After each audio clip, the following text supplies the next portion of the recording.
Alia, je pense que tu avais une question sur les élites, justement. Justement, il m'a introduit, on dirait qu'on est synchro, là. Toujours la dernière phrase introduit ma question. Ma question est la suivante. Avec nos deux invités d'aujourd'hui, on a deux visions complètement opposées de comment on organise le changement. C'est Rachid Nguez a une vision élitiste. C'est avec les élites, c'est avec les instruits, c'est avec les juristes. Alors que, et comme beaucoup de gens, ils te disent c'est les 9e années qui nous ont emmené l'impasse. Et il y en a qui d'autres disent les prisons sont pleines avec des jeunes de 9e année. Ali Lapointe n'avait pas de doctorat et beaucoup de chouhada n'avaient aucun doctorat. C'est la vision, je pense, Fethi, vous me corrigerez, de Fethi qui lui pense que c'est avec le peuple qu'on construit. C'est avec une organisation qu'on construit.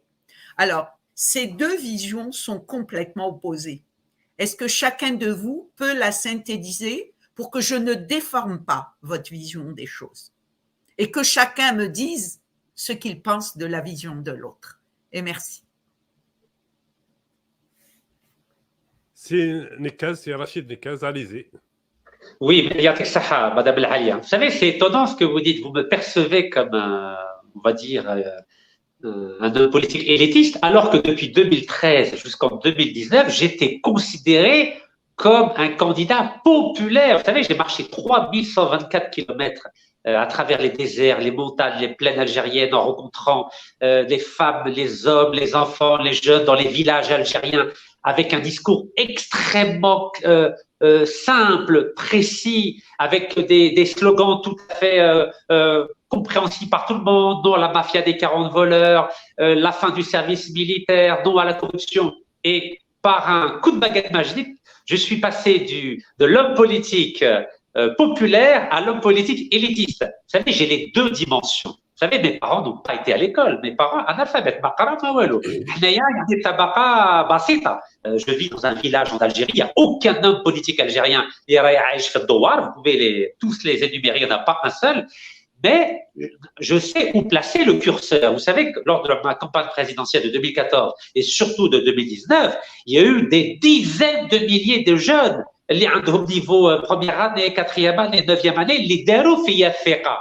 Mais j'ai vu les limites de cette stratégie. C'est-à-dire qu'il a suffi que le régime et tout s'est arrêté. Tout s'est arrêté. On ne peut pas juste compter sur le peuple. Si on veut vraiment réussir cette transition démocratique, il faut négocier avec le régime, mais avec le soutien et du peuple et de l'élite intellectuelle, et notamment celle qui est à l'étranger. Et je vais vous donner un exemple. Est-ce que vous savez de quelle façon le FLN a réussi à faire libérer les 19 000 prisonniers politiques?